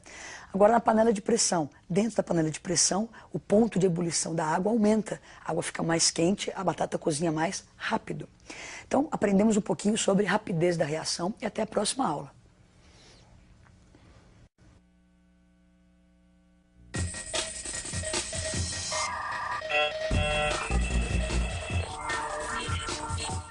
Olá, amiguinhos. Hoje a nossa aula é sobre equilíbrio químico, não é? Outro tema bastante importante para nós vestibulando, uma matéria bastante abordada nesses vestibulares. Então, olha só. O equilíbrio na química é um equilíbrio dinâmico. Então, reações que acontecem no sentido direto e inverso ao mesmo tempo. A gente demora um pouco para aceitar essas coisas, mas a gente vai entender melhor durante a aula. Então, para se ter esse equilíbrio, eu preciso de uma reação reversível. Então, primeira coisa, pensou em equilíbrio, preciso de um fenômeno reversível. Vamos entender o que é um fenômeno reversível olhando para a tela. Então, uma reação reversível ela é representada da maneira que está aí. Eu tenho o reagente se convertendo em produto e, ao mesmo tempo, simultaneamente, parte desse produto volta a formar o reagente. Então, uma reação reversível é aquela que acontece nos dois sentidos simultaneamente. Sentido direto, que a gente pode chamar de sentido 1, ou o sentido inverso, que a gente pode chamar de sentido 2. Então você percebe que, para ter um equilíbrio dinâmico, que é o que nós temos na química, sempre eu vou precisar desse fenômeno reversível. Nós vamos olhar uma animação e ver como acontece, então, essa reação reversível. Nós vamos trabalhar com gases e, para que se atinja, em algum momento, o equilíbrio, essa reação reversível vai acontecer num sistema fechado. Então, nós temos a reação NO mais CO2. Então, a princípio, nesse potinho, nós só temos os reagentes, NO e CO2. As moléculas vão começar a colidir e, ao longo do tempo, a formar as primeiras moléculas de NO2 e de CO. Só que, à medida que elas são formadas, elas começam, então, a ser consumidas. Então, eu tenho a reação direta e inversa ocorrendo ao mesmo tempo. Portanto, no sistema que tem uma reação reversível dentro dele, coexistem reagentes e produtos. Então, nós temos aí no sistema, se você observar, ao final desse trâmite todo, temos NO, CO2, NO2 e CO. Agora nós vamos olhar um gráfico, não é, que vai assim, mostrar o andamento dessa reação que aconteceu ali dentro, focando a velocidade das reações. Então, observem o gráfico. Então, nós tínhamos lá, no começo, NO e CO2. No sentido 1, então está lá V1, seria a velocidade da reação direta. Então, essa reação começa rápida, por quê? Nós temos uma alta concentração de NO e de CO2. Ao longo do tempo, você vai consumindo esses reagentes, então a velocidade vai diminuindo. Já ao contrário, olha o V2, a velocidade no sentido inverso. No tempo zero de reação, nós partimos só de reagentes. Não existia NO2 nem CO. Então a velocidade V2, no instante zero, ela era zero. Não existiam essas substâncias. À medida que elas começam a ser formadas, elas começam a colidir e a reação no sentido 2 começa a acontecer. Então a velocidade no sentido V2 começa a aumentar, até um instante t em que essas velocidades se igualam. Nesse instante, atingimos o famoso estado de equilíbrio. Então nós temos uma reação reversível que atinge o equilíbrio quando as velocidades direta e inversa se igualam. Nós vamos observar agora as características desse estado de equilíbrio. Características importantes para nós, hein? Então, atingiu o equilíbrio, uma reação reversível no sistema fechado, igualou a velocidade, estamos no estado de equilíbrio. Estar nesse estado de equilíbrio implica em quê? A energia armazenada pelas moléculas é a menor possível. Então, elas estão zen ali, não é? Algumas indo e voltando com a mesma velocidade, aquela coisa harmônica. Para quem olha de fora, né, os aspectos macroscópicos, tem a impressão que a reação parou de acontecer. Então parece que o aspecto macroscópico é constante, mas a gente sabe que lá no íntimo a reação não para de acontecer. Para nós, na química, os equilíbrios são dinâmicos. A reação continua a acontecer, só que com a mesma velocidade. E outra coisa bem importante, né, outra característica importante do equilíbrio é que a concentração das substâncias, após atingido o equilíbrio, ela vai permanecer constante. Então, olha só, tem 3 coisas fundamentais que você deve lembrar para a palavrinha equilíbrio. Pensou em equilíbrio na química? Preciso de uma reação reversível. Vai e volta ao mesmo tempo. Depois dessa reação reversível, acontecendo lá em determinadas condições, atinge o equilíbrio quando as velocidades se igualam. Depois que atingiu as velocidades iguais, a concentração ali dentro permanece constante. Constante não significa igual. Então nós vamos colocar um gráfico agora de concentração pelo caminho da reação. Então o primeiro gráfico que você viu era gráfico de velocidade. Obrigatoriamente as velocidades têm que se igualar. Agora a concentração, no momento do equilíbrio, ela permanece constante. Então eu tenho 3 situações possíveis. Dê uma olhadinha. Então a concentração do reagente sempre começa no alto, é lógico, eu parto desses reagentes, e ao longo do tempo eu vou consumindo o reagente, vou gastando. Então a quantidade de reagente, a concentração vai diminuindo. A do produto, eu parto de nada, não tenho nada do produto no início, a quantidade de produto vai aumentando. Então no primeiro gráfico você observa que, após esse tempo t, eu atingi o equilíbrio e a concentração do reagente do produto, olha, a partir do instante t fica constante, não sofre variação. Só que nesse primeiro gráfico eu tenho o quê? Quantidade de produto maior que a de reagente.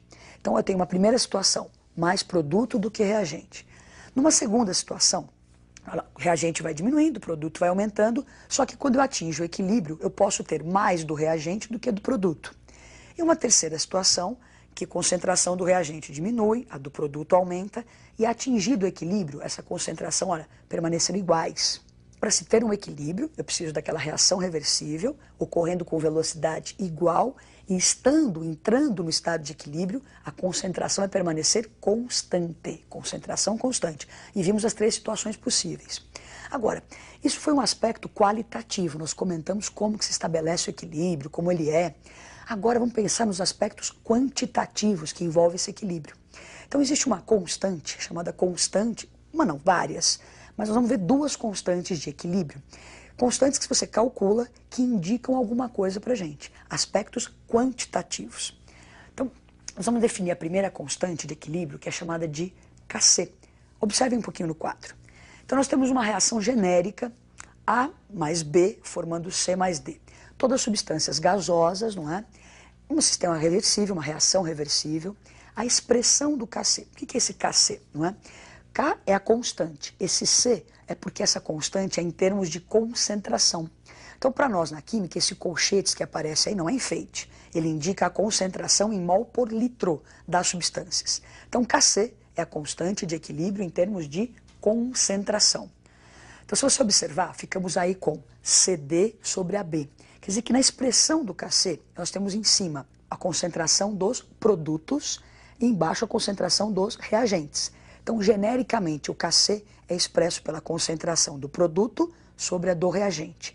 Então, você vê, ó, concentração de C elevado a Czinho, esse Czinho é o coeficiente da equação.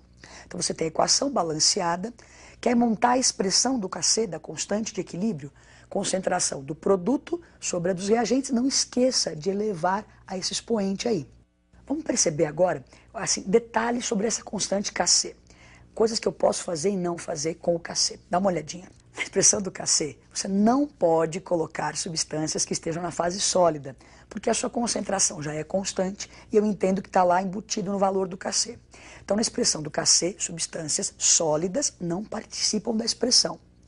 Essa constante Kc, ela só varia com a temperatura. E para que os químicos calculam essa constante Kc? Para que medir o Kc, não é? Esse Kc indica para a gente o rendimento da reação.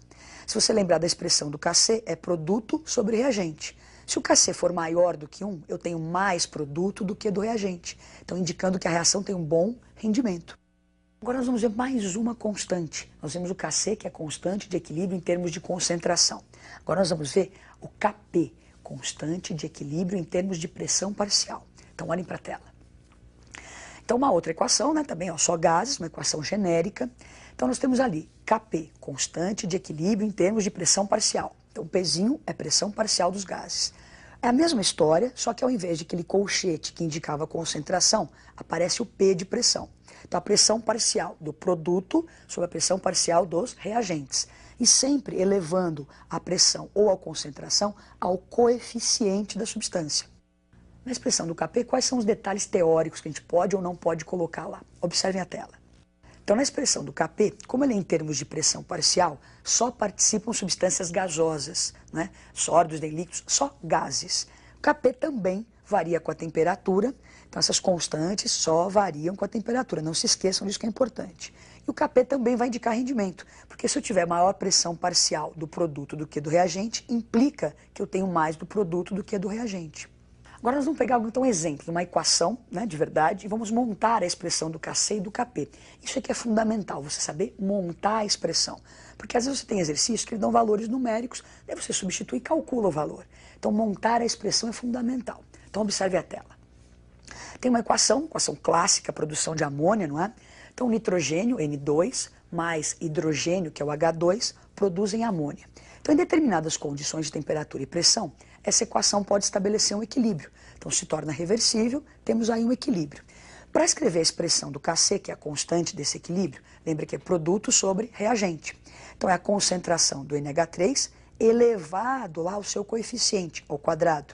N2, elevado à primeira, vezes não é soma, preste atenção, é o produto dessas concentrações, vezes a concentração de H2 elevado ao cubo. Aquele mol por litro a menos 2 é a unidade do Kc. Como é que a gente chegou àquele menos 2, aquele expoente, não é? Esse colchete indica a concentração em mol por litro. Nós temos no numerador ao quadrado e no denominador temos o expoente 4, né? 1 mais 3, 4. Então 2 menos 4, o expoente do Kc daria menos 2. Na próxima tela, você observa a mesma reação, agora vamos montar a expressão do Kp. Então, a pressão parcial do produto, que é NH3, elevado ao quadrado, pressão do N2 elevado à primeira, vezes a pressão do H2 elevado ao cubo. E também a unidade atmosfera, porque a pressão é dada em atmosfera, e a menos 2. Moçada, já sabemos um pouquinho de equilíbrio, já sabemos um pouquinho do Kc e Kp, vamos fazer um exercício. Então, observem bem esse exercício, um exercício importante, comum de cair nos vestibulares. Observem lá. Então, a altas temperaturas, N2 reage com O2 produzindo NO, que é um poluente atmosférico. Então, tem a equação, o equilíbrio estabelecido. Vamos ver o que ele pede para a gente. A temperatura de 2000 Kelvin, a constante de equilíbrio, tem aluno que acaba esquecendo. Então, a constante de equilíbrio é o Kc. Então, a constante de equilíbrio acima é 4 vezes 10 a menos 4. Nessa temperatura, se as concentrações de equilíbrio do N2 e do O2 forem respectivamente 4 vezes 10 a menos 3 e 1 vezes 10 a menos 3 mol por litro, qual será a concentração do NO no equilíbrio? Então vamos para a resolução. Temos aí N2 mais O2 formando 2 de NO. Primeira coisa é montar a expressão do Kc. Então você se lembra que é a quantidade, a concentração do produto elevado ao quadrado sobre a concentração dos reagentes, N2 e O2. Não se esqueça que ali é produto entre o N2 e o O2. Vou substituir os valores. Então, observem lá como é que fica. Ó.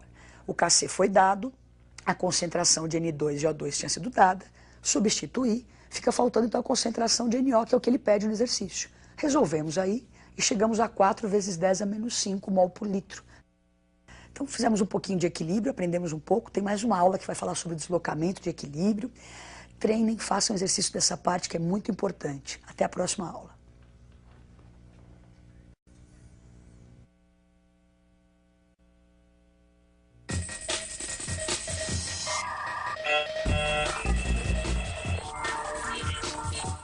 Olá, amiguinhos. Continuando, né, a nossa última aula que foi sobre equilíbrio químico. Você só para situar, não é? Lembra que equilíbrio era aquele fenômeno reversível que, acontecendo num sistema fechado, atingia o estado de equilíbrio quando as velocidades se igualavam. Estando nesse estado de equilíbrio, a energia armazenada pelas moléculas era a menor possível. Então, era uma situação estável, de estabilidade, de equilíbrio. Se você está numa situação dessa, você não quer sair de lá por nada, não é? Estou em Cancún nas minhas férias, curtindo uma praia belíssima, um lugar agradável. De repente, a notícia de um maremoto. Você não vai se assustar e não vai querer ir embora para o Brasil, não é? Então, o que acontece? Se eu estou numa situação de equilíbrio e algum fator externo sofre mudanças, isso pode afetar o equilíbrio. Quer dizer, afetar e deslocar esse equilíbrio. Quem estudou esse deslocamento de equilíbrio foi um francês chamado Le Chatelier. Então, é o princípio de Le Chatelier que rege o deslocamento de equilíbrio. Dá uma olhadinha na tela. Então, esse princípio de Le Chatelier funciona assim, ó, princípio de fuga ante uma força, ante uma ação. Então, você aplica uma ação ao equilíbrio, ele vai se deslocar, vai sofrer uma mudança, tentando fugir dessa ação. Imagina que alguém, por exemplo, você está no trânsito, dirigindo, não é? Caminhando uma boa, de repente alguém dá uma fechada. Nossa, você fica nervoso, quer brigar com a pessoa. Isso não parece uma situação de equilíbrio, não é? Olha a palavra, equilíbrio. Então a ideia, né, do Le Chatelier é assim, eu estou lá caminhando, alguém veio e me deu uma fechada, é claro que eu vou sofrer uma mudança, vou ficar meio nervosa, abalada. Mas quanto mais nervosa eu ficar, pior, porque vai demorar para eu voltar para a situação de equilíbrio, que é uma situação agradável, estável. Então a ideia do Le Chatelier, temos uma situação de equilíbrio, alguém aplica uma força, alguma ação é aplicada a esse equilíbrio. O equilíbrio tenta fugir dessa ação para tentar, o mais breve possível, reestabelecer o estado de equilíbrio.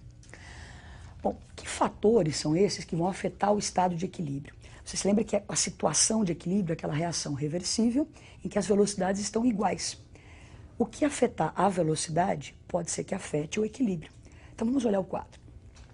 Então os fatores que afetam o equilíbrio seriam a variação da concentração, a variação da temperatura e a variação da pressão. Se você se lembra da aula de cinética química, justamente fatores que afetam a velocidade. Já o catalisador, ele não desloca o equilíbrio. Ele faz com que as reações direta e inversa aconteçam mais rápido, não deslocando o equilíbrio. Então agora nós vamos ver cada um desses itens, como eles agem efetivamente nesse equilíbrio. Então lembra que nós dissemos, tem uma situação de equilíbrio, algo externo vai pressionar esse equilíbrio e vai tentar fugir dessa ação. Então nós vamos ver primeiro qual seria a ação da concentração em um equilíbrio. Olha lá para 4. Então, nós vamos variar a concentração. Nós temos primeiro uma situação em que tem H2, CO2 em equilíbrio com água e CO. Então, se eu estou numa situação de equilíbrio, a velocidade da reação direta é igual à velocidade da reação inversa. Se eu aumentar a concentração ou do H2 ou do CO2, eu estaria aumentando a concentração daquilo que nós chamamos de reagente. Bom, o que acontece? Mais moléculas disponíveis de H2 e CO2. Começa a colidir com mais intensidade. Se vai ocorrer mais colisão, a reação direta vai acontecer mais rápida que a inversa. Então o que acontece? O equilíbrio começa a se deslocar para a direita e a reação inversa continua ocorrendo, só que a direta, que para a direita, acontece mais rápido. Então nesse momento em que você aumentou o H2 e aumentou o CO2, o equilíbrio começa a se movimentar para a direita. Bom, então nós acabamos de ver teoricamente como isso funciona. Então aumentou a concentração, desloca o equilíbrio. Vamos ver uma animação para tentar compreender suas moléculas lá interagindo. Então nós temos uma situação inicial, lembra que equilíbrio, coexistem reagentes e produtos, né? Está todo mundo morando junto dentro do sistema, com velocidade igual, a reação acontecendo com velocidade igual. Então eu tenho a molécula de H2, a molécula de CO, de CO2 e de água. À medida que você começa a aumentar o H2 e o CO2, vai deslocar o equilíbrio para a direita, como nós vimos teoricamente. Então começam a surgir mais moléculas de vapor de água e de CO, como você observa aí. Bom, então nós vimos agora o efeito do aumento da concentração. Agora vamos ver o que acontece se você diminuir a concentração daquelas mesmas substâncias. Vamos olhar lá para o quadro. Então nós temos ali, ó, agora se eu diminuir a concentração de H2 e CO2. Se eu retirar H2 e CO2, eu diminuo o número de moléculas deste lado, que são os reagentes. Portanto, as moléculas do produto começam a se chocar com mais intensidade, fazendo com que a reação inversa aconteça mais rápido que a direta.